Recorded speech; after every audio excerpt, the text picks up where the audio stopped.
How are you getting on, folks? Fairly decent day in Kilbeggan last time out. 3-1 winner, 4-5 winner, 14-1 second, and if I'm not mistaken, a 10-1 third with the Caddy Rose. But we're going to move on now to Sligo. It's sort of a hit and miss track for me, but sometimes it does be a fairly decent hunting ground, and I suppose look at it, it looks to be a fairly nice looking card in terms of overall talent and everything else like that. But I'm just going to absolutely fly through them here because it says here that I have only about 10 minutes. So covering that with a 7 race card isn't going to be easy, but you're looking, we're going to give it a go anyway. First of all, in 110, very easy selection here. Heaven Help Us at 1-2. If this horse holds its jumping today, realistically is going to lead these on a very, very merry dance. It definitely looks like it's going to be a very nice sort. For chasing perspective, obviously it was good enough to run the Supreme Hurdle.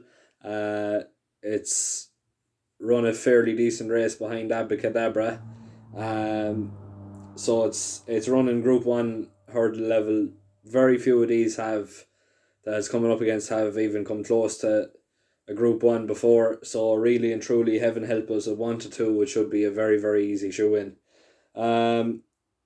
Yeah, I suppose if you're going to take it on each way, Lucky Phil, it does have an each way chance at 14-1, but yeah, it shouldn't really, like I said, if the holding holds up on Heaven Help Us, 1-2 is reasonable enough price for this sort of a race. Now moving on to the 140, we're going to go with Jack Hackett, currently trading around 2-1. Obviously, as you all know, That Love is in tremendous form. She's going here with Jack Hackett here today. The only real worry for me would be the ground. It seems to, I suppose, like worsening ground more so than, I suppose, a good galloping ground more so than anything else, really. It likes a slog, to be quite honest with you. But like I said, That Love, the yard is in tremendous form. I can't look past that for this particular race. It's a fairly trappy enough sort of a race to, I suppose, get your head around and all that. But yeah, Jack Hackett is really, in my personal opinion, a worthy favourite here. And yeah, it should really take some stopping. Now 210, we're going to go with Rocky Court. Currently trading around 11-4. This horse, look at it's hard to understand really where this horse is coming from. It looks like it can be getting into a fairly nice position for a winnable race, and it just completely blows its top. Rocky Court, it's a horse that's going to absolutely love the ground drying out. Obviously, the weather we're having is, I suppose, a huge it's a massive controversy compared to what we've been getting. Really, it's a lovely day today, and the ground will dry out. Very much so. I definitely think that the more this ground dries out, the better it is for this Rocky Court. Obviously, with the Downpatrick farm holding up, it brings Rocky Court right into this, and yeah, it should be a very, very good chance. A fairly nice price. I'd expect it to lower in price by race time. So if you're going to have a bet, I would suggest having a bet the night before just to make sure you get the right price. Now 11, or not 11, 245. We're going to go at April's Joy. We're going to go at 7-4. Uh, like obviously Heaven Help Us in the first race. This horse is a class act here. Loves good ground, so like Rocky Court is going to love the ground to dry out even more. You could make an exception for the last run over a chasing fence when the saddle slipped 3 out, but the ground really didn't help it either that day, but it still managed to, I suppose, run on into third. But yeah, it looks really and truly April's Joy's race to lose. I can't see anything that's going to really trouble it here. Um, yeah, it looks 7-4 looks a little big for me. I was expecting more so 6-4 even money, maybe even a touch odds on. But yeah, look at it's got a nice run back just to keep the fitness level up on the flat. And yeah, April's Joy shouldn't really be bet tomorrow. If it does, I'd be very, very disappointed.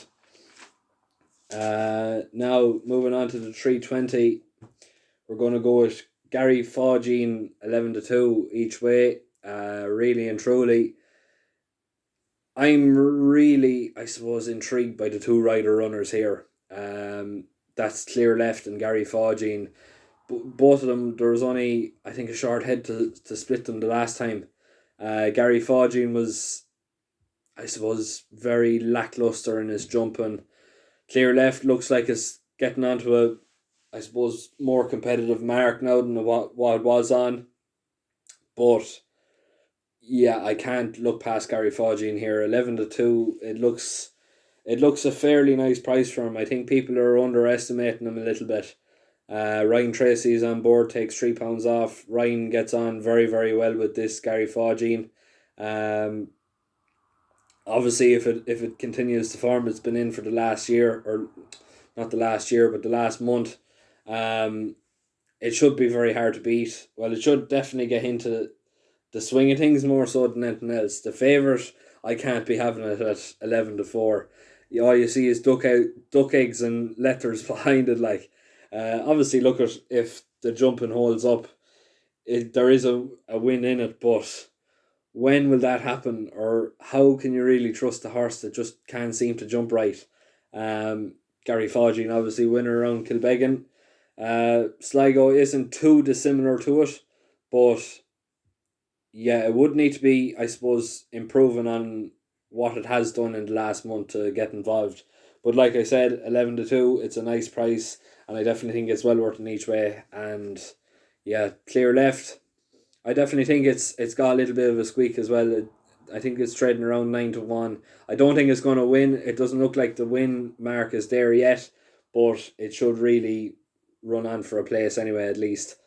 Now 350, we're going to go Napa today. Jern Me, currently trading around 11-10. Really and truly, I can't look past this horse. It looks definitely the classy horse of the race. It's a very solid performer.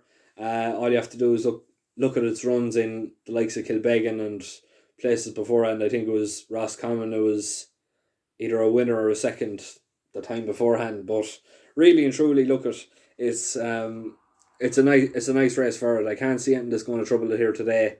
Really and truly, 11-10. It's very, very much a big price for this one. I was expecting like April's Joy to be closer to even money, odds on. Definitely odds on for Jeremy, really. But yeah, it looks very hard to beat. And definitely the classy horse of the race. Although Hogan's does look a bit interesting as well, I would be slightly concerned with that. But really and truly, Jeremy should be very, very hard beaten. Now, final race of the day, another each way shout. Loch Luha, currently trading around 13-2. It's very much the dark horse of the race. It's weighed out to win. It's getting, I think, either £5 or £8 off Mary Fields, who was in front of most of this field the last time out. Clondara, it only has about a length to make up with it. And yeah, Clondara, if I'm not mistaken, is favourite for this race. So look at 13-2. It's a massive price. It's definitely well worth in each way. If you want to find out more, though, you can. I do a couple of articles a week for the World of Sport website. I leave a link in the description down below. I'm going to be doing Sligo tomorrow. It looks a fairly nice card to get winners on the boards. And yeah, look at, if you're going to have a bet, best of luck. And just hopefully with the help of God, we'll be able to turn a few winners our way. But yeah, thanks very much for tuning in. If you could be so kind to like, share and subscribe to the channel, it would be very, very much appreciative. But I'm going to leave it there. Like I said, very best of luck, and make sure to like, share and subscribe.